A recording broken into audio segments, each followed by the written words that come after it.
So there's a lot of self-diagnosing going on using Google and AI, myself included. What are your thoughts on AI, and do you use it?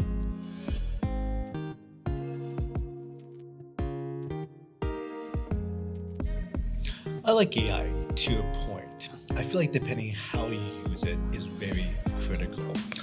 Asking questions knowing that at the end of the day it's a search engine, a very smart search engine, takes all the information out there.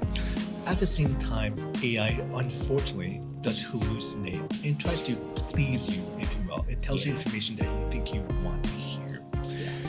In my humble opinion, AI will not replace good common sense.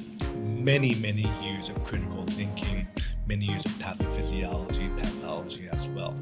And sometimes what the patient tells me with words isn't what they're trying to tell me. Right?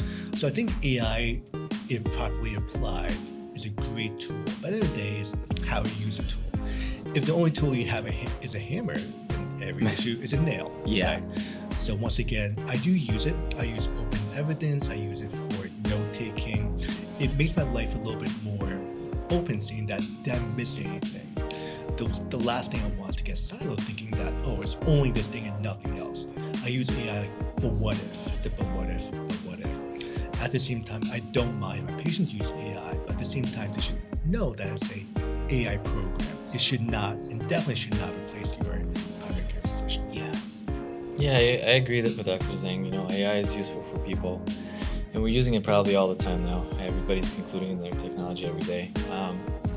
But the question is ultimately, what are you asking it, and how specific are you in your questions? Mm-hmm. A lot of people come from a general, and they'll try to become more specific with their questions. Yeah. And then who's specifying what is going on is the AI usually.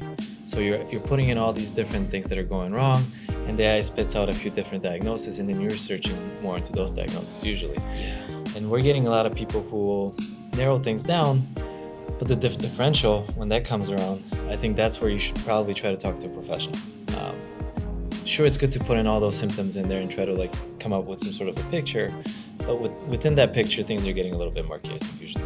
Yeah, I'm curious how dangerous that actually is if you self-diagnose something improperly and then don't see a physician and then... And self-treat. Yep.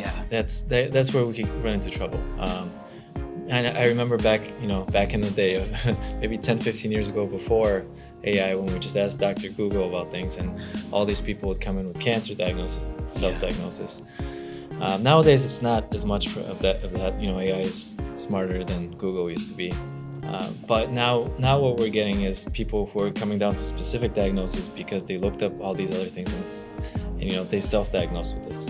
Yeah. I think it is important for people to know what's going on with their bodies, and AI can help. But when it comes to actually figuring out specifically what's going on, that's when I would go to a professional and talk about it. Good advice.